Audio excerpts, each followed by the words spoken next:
Welcome back, everyone. There is something truly unique about the sound of rain hitting a window pane. It creates a sense of sanctuary, a feeling that as long as you are inside, nothing can reach you. But tonight, we are going to explore the idea that the walls we build are much thinner than we think. Grab a warm drink, pull your blanket a little tighter, and let the rhythmic patter of the storm set the stage for these tales. Tonight, we aren't just listening to the rain, we are listening to what hides behind it.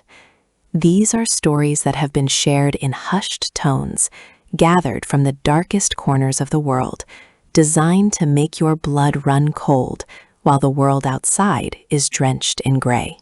Our first story takes us to a remote cabin deep in the heart of the Olympic Peninsula. Mark had rented the place for a week of complete isolation, hoping to finish his latest novel. The first few days were peaceful, but on the fourth night, the heavy rainfall began. It wasn't just rain, it was a deluge that seemed to drown out every natural sound of the forest. As the wind howled through the Douglas firs, Mark felt a strange sensation of being watched. He dismissed it as writer's fatigue, but as he sat at his desk, he noticed that the motion-activated light on the porch kept flickering on, illuminating nothing but the falling sheets of water and the dense black tree line just beyond the deck. Around 3 a.m., the atmosphere in the cabin shifted. The rain hadn't let up, but a new sound emerged. A rhythmic, metallic scratching against the heavy oak front door. Mark froze, his heart hammering against his ribs. It wasn't the sound of a bear or a stray animal. It was too deliberate, too focused. He approached the door slowly, the floorboards groaning under his weight. Through the tiny peephole, he saw nothing but the swirling mist. Then, the scratching stopped, replaced by a soft, wet thud, as if something heavy and soaked had leaned its full weight against the wood. He could hear a low, labored breathing on the other side, a sound that felt far too human for his comfort. The rest of the night was a blur of terror as Mark sat in the center of the room with a fireplace poker in hand. When the sun finally rose and the rain settled into a light drizzle, he gathered the courage to open the door. The porch was empty, but as he stepped out, he noticed something that made him sick. Carved into the bottom of the door were deep, jagged grooves, and on the welcome mat lay a small, waterlogged pile of old Polaroids. Every single one was a photo of him sleeping inside the cabin, taken from the very window he thought was his shield against the world. He didn't wait to pack his bags. He left the cabin and never looked back, the memory of that breathing still echoing in his mind. Take a moment to breathe.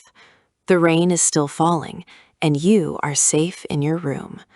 But isn't it strange how a simple photograph can turn a sanctuary into a prison? Let that chill settle for a second before we move on.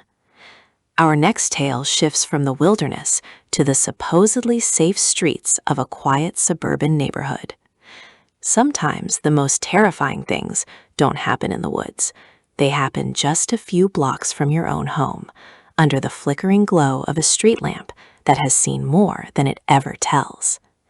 Keep your eyes on the shadows as we dive into our second story of the evening, because even the most familiar streets can become unrecognizable when the sun goes down. Sarah was a nurse working the late shift at a local hospital. She was used to the quiet of the 2 a.m. commute, but one rainy Tuesday, her car wouldn't start. Deciding the walk wasn't too long, she pulled up her hood and began the trek home. The rain was cold and biting, turning the sidewalks into slick mirrors. She was halfway home when she noticed a figure standing under a broken street lamp 3 blocks ahead. The person wasn't moving, just standing perfectly still, despite the downpour. As she got closer, she realized the figure was wearing a yellow raincoat, just like hers, but it was tattered and covered in what looked like dark, thick mud. The person's head was tilted at an unnatural angle, watching her approach. Sarah crossed the street to avoid the figure, her pace quickening. She tried to keep her eyes straight ahead, but the silence of the night made every splash of her footsteps sound like a gunshot. When she reached the next intersection, she glanced back. The figure was gone. Relieved, she slowed down, but then she heard it, the distinct sound of wet footsteps echoing behind her. Every time she stopped, the footsteps stopped. Every time she ran, they accelerated. She was only 2 blocks from her house when she turned around and saw the yellow raincoat standing just 20 feet away.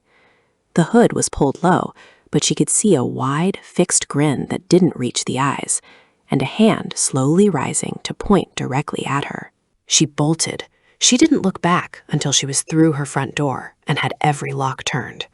She spent the night huddled in her hallway, watching the shadow of the raincoat pass back and forth across her frosted glass door for hours. In the morning, there was no sign of anyone, but on the sidewalk directly in front of her house, a single yellow button was left behind, sitting in a puddle. Sarah moved out the following month, but she still can't wear a raincoat without feeling like someone is standing just out of sight, pointing at her from the rain. It's a reminder that we are never as alone as we think we are, especially when the weather turns foul and the streets grow empty. For our final story, we head to an old Victorian house in Maine that had been abandoned for decades.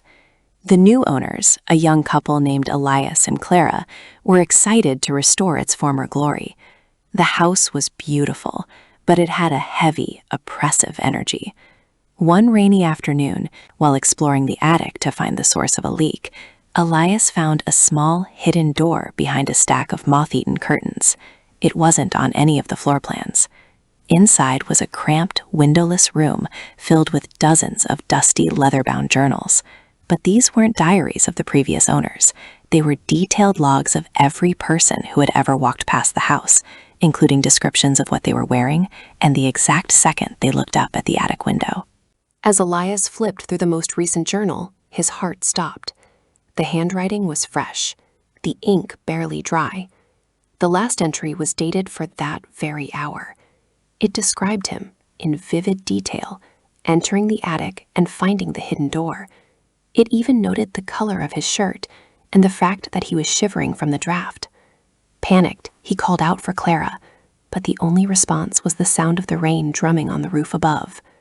He looked at the entry again, and the text continued to crawl across the page as if being written by an invisible hand. He is reading the book now. He is calling for her. He doesn't realize she is standing right behind him in the dark corner of the crawl space. Elias spun around, but the room was empty, or so he thought. Then, from the darkness of the crawl space, he heard a wet, raspy whisper that sounded like dead leaves skittering across stone. It said his name, once, with a chilling familiarity. He scrambled out of the attic, locking the small door behind him and barricading it with a heavy chest. They left the house that night and never returned, leaving all their belongings behind. To this day, the house sits empty, the hidden journals likely still recording the movements of anyone brave or foolish enough to wander near. The rain still falls on that old roof, masking the sound of pages turning, and the whispers of whoever, or whatever, is still trapped in that hidden room. Thank you for joining me for these stories on this rainy night. There is a certain comfort in the macabre, isn't there? It reminds us to appreciate the light and the safety we often take for granted. Before you turn off your lights and try to get some sleep, make sure your doors are locked and your windows are shut tight. If you enjoyed these tales, please let me know in the comments which one gave you the biggest chill. Don't forget to like and subscribe for more updates and more terrifying stories to keep you company. Until next time, stay safe, stay curious, and try not to listen too closely to the scratching at the window. Good night.